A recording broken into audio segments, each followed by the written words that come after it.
So welcome to another wargame review from theplayersaid.com. My name's Alexander, and today we're taking a look at The Dark Valley. And this is the Deluxe edition from GMT Games. It's designed by Ted Racer. You know him from this game, as well as Paths of Glory, Barbarossa to Berlin. He's in a ton of games. This one came out in 2018? 2017? No, that's a lie. The deluxe version came out in 2017, I think. This is probably... I think the original game is a few years older than that. But either way, this one comes in a big 3-inch box. It is a 2-mapper East Front game. The maps in this version are mounted, and on the back of one of them is actually the map, a mounted map for Barbarossa to Berlin, which I was very confused at, because I did not know that when I first opened the game. Now, this is a very, in a certain sense, a very classical hex and counter war game. You have a ton of counters, Axis and USSR. They have an attack factor, which in most cases also doubles for their defense count factor. Some have a separate defense factor if it's different, and they have a movement factor. You move, spend your movement points based on what terrain you're going in. Your attacks are an odds-based ratio, you roll a d6, you look at the CRT, and that's what happens. So, mechanically, a lot of this is very familiar if you've played any other hex and counter war games. Now, where this one differs is this uses... I can't remember what he calls it. It's called like the Dark System or something like that. Because he's got the Dark Valley, and we also have the Dark Sands, which is a North Africa game that uses this system. And there's also a Normandy, kind of Northern France version coming out soon as well, whenever that happens. But what this system is that the activation is done based on a chit pull mechanic. And chit pull is a favorite of ours here at the Player's Aid, partly because it gives you kind of it's an element of fog of war and the uncertainty of command, which is always enjoyable to have to wrestle with, but also because it aids solitaire play. And you'll notice Grant isn't here, partly because of the pandemic that's going on, because this was filmed in 2020, but also because this makes an excellent solitaire game. And I played the campaign solo, and it was very, very rewarding and very enjoyable. And that's it wasn't a surprise to me because I've played the Dark Sands, so I knew I was going to like this, probably, having played the system and it was very good. But it is an East Front game, which isn't my favourite topic. We've played a number of East Front games, but I always found them to be somewhat scripted. You know, there were things that you had to do, or the game had a very specific flow because of history, and you know, one side gets wailed upon, and then the other side wails upon the other over the course of the campaign. So, at any given point, one player is doing most of the action, and the other player is not doing anything, or just defending, or retreating, or doing a few counterattacks. But usually that's not necessarily the most rewarding, especially if you're going to invest a lot of time into a game, which some of these long campaigns take.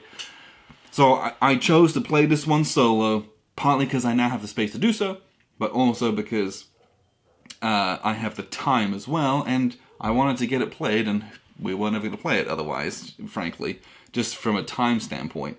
And I could not be more glad that I did. I had a great time with this, and I think for me personally, I kind of made, not a rule, but like, I told myself, you know what, East Front games, they're a solo experience for me. Because, you know, I don't have to sit there being like, sorry, you're not doing anything for the next 6 hours. You know, I can sit here and, you know, I can really think and take my time over like, oh gosh, I need to exploit this or that. You know, that way I'm not sat there for 6 hours just defending, waiting for them to like, you know, for Bagration to just charge through to the west and take Berlin. I'm like, great. Good job. You had overwhelming numbers just because that's the OOB. And So for me, I'm like, give it to me solitaire. I think that's how I would play a game like this. And the system helps you to do that because it's chip pull, so some of that is taken out of your hands. You're like, oh, well, that's what we're doing now, so let's do that. Rather, so you know, it's less predictable of, oh, I'm going to do this and then that and this and that. The unpredictability makes it good for solitaire play. What I'll do is I will show you a little bit of the board, and just a very small amount of how it works and what it looks like. You can look, I did an after-action report of the campaign that I played. That'll give you just an overview, not of the mechanics, but of what the flow of a very poorly conducted campaign might look like. So if you're interested to see what the bigger scale looks like, take a look at that as well. But I'll show you some of the mechanics and wrap up with a few final thoughts. Here's a look at just a portion of the map. If you want to see more, I did an after-action report where I kind of did a little wrap-up of each turn of the first 7 or 8 turns of the campaign, which the Axis lost miserably. This is part of the end state. They effectively needed to take Moscow to win because the overall victory points were very much not in their favor. So they needed to go for the auto victory by taking Moscow as well as Kiev, which they've taken down south. Which they took Kiev nicely, but Moscow was another story and the Axis lost. So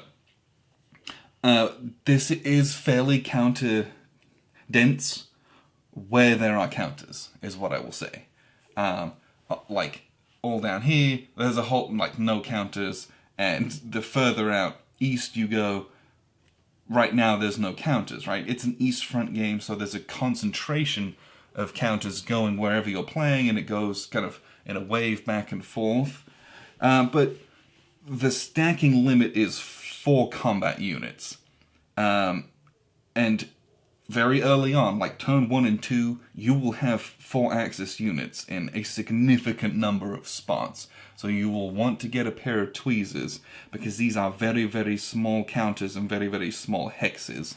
I think these are the smallest ones that GMT do. I think they're very clear. Each of them have 2 factors on them. Some of them have 3, depending if they have different attack values and defense values. But the counters, whilst small, readable, very clear. I was never confused about what any of them are or do. Normally, I hate when it's tons of stacks all crammed together, but like here it's kind of a mess. But because I'm playing this solitaire, I don't mind it, because I'm not I don't feel like I'm pressed for time, so I can sit here and take my time, move them around, and kind of leaf through things. I don't feel like the pressure of, oh, my turn's taking forever because I'm such a klutz, which is part of the reason I don't like big stacks. Plus, all the adding, and you count everything 3 times, because by the time you've counted 1 stack, you've forgotten that number whilst you're counting this one, so you count this one again, you've forgotten that one. Yeah, I'm the worst. And I don't want to sit here with an Excel spreadsheet typing it all out. I just don't want to do it. But this is probably about the maximum of where I'm at with, like, counter density.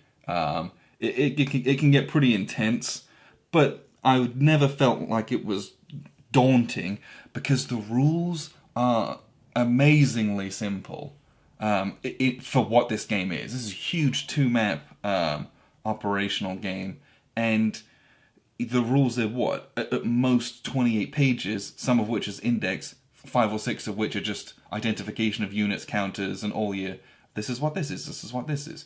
The actual written rules are probably only about 25 pages, which is unbelievable for what you get. As such, a lot of things are streamlined, which is, again, something that I like. I want a game to be playable. I want it to give me some history and some things to think about, and it being operational, you have these supply depots that the Axis have to move around and position to keep their units in supply, as much as they can, at least. You also have the air units are much more abstract. This is an air unit with a range of 12, so it can just kind of fly out and do a bombardment, or it can do combat support, depending on what you do with it. So you do have some bits and pieces like that, which are very much reduced in how they play, You know, there's not this whole extra. Here's the base game. Oh, and the advanced game has all the air warp. Man, everything's in here, but it's done really, really well, and again, very simply. And that's a huge credit to the design. And I knew that going into this because we've played the Dark Sands, and it has a lot of the same features from the core system at least. But having it in an East Front game, seeing the scale of it, doing it all, I had a blast with this, which is not normally something that I would say. So, to start with, combat is just added up. It's a ratio, and then you roll a d6 on a combat chart. And there's two different combat charts. So you have your combat chart used by the Axis, unless it's turns 7 and 9, in which case they roll in this slightly less good table. And then this one's used by the Soviets for the whole rest of the war, basically. And but that's it. There's not a lot of modifiers or anything like that. Your modifiers are based on terrain, which are all listed right here, but you're really only ever looking at one of those for whatever hex you're attacking. You just calculate your combat odds, roll a d6, and this is what happens. Either you as an attacker loses one, they as a defender loses one, or you both lose one, or they have to retreat a certain number of hexes. There's like exchange results where you both lose a bunch of guys, not fun, or you can eliminate them, but you have to get pretty good combat odds to be doing that. This game, the Russians will suffer a significant amount of losses. Here's the Russian dead pile from my only 8 turns. Let me just get all these over for you. This is the Russian dead pile. It's massive. All these guys, it's just versus the German dead pile. I'll put them here in the Pripyat marshes. This is the German dead pile. Okay, those ones are. The losses are just staggering, which was enjoyable. But really, it's you move your guys, add up your combat factors, do attacks. The core of what makes this game really, really good and a perfect solitaire game is the chit pull mechanic. You pull chits, and the chits will tell you, oh, the Axis gets to do a move, and they move literally everyone on the board. Or it's the Axis do a combat, and they do combat against just everyone who they're adjacent to. And you don't have control over when those come out, outside of on the turn track. There's initiative, so if you're the initiative player, you can pick one chit to play as the very first one. Everything else goes into the cup, and you pull it and just kind of resolve it as they come up. So there's only so much that you can plan, and sometimes the luck of the draw will really help you. So if you get a logistics chit really late in the round, that can help you in one sense that gives you time to surround a bunch of guys so they would be out of supply. Then this comes up later, boom, they're all out of supply. Whereas if that comes out early, they're like, oh, we're all in supply. Then you move around and you're like, great, I gotta sit there for a whole another turn. Or, conversely, if you're in supply and this comes early, or if you're out of supply, this comes early, you're like, great, everyone's out of supply. If it comes late, that gives you time to send a relief force to break them out, so that when this does come out late, you get, everyone's back in supply again. So the flow of the game dictated by the chits and how you execute them is really, really fun. It's something I enjoy very, very much. And it keeps it, you kind of have to roll with what you get, and sometimes when you pull a chit you really need it, it's like, yes, that moment of elation. Sometimes when you don't pull the chits or they come out in the wrong order, you're like, oh, good gracious, you can feel the calamity setting in. But honestly, it's very traditional in your gameplay-wise. You've got a movement factor, you move based on terrain, and then you have a zone of control, which you basically stop, and it blocks supply, and that's blocks retreats, and that's about it. And only some units have them, and it tells you which ones with this little hex-based background on their attack factor. You move, and you attack, and you defend, and then you move. That's really... It is such a simple game considering how grand it is. And I'll come back to, I just love that so much. But yeah, I'll wrap up with a few final thoughts about this one. That was a very brief look at the board. I enjoyed this game immensely. I don't know if you could tell that, but I did. This is one that I will be keeping in my collection.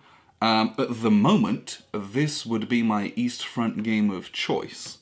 I think I prefer it over things like No Retreat, because that's too abstract, and the blow and counter blow system's not my favorite.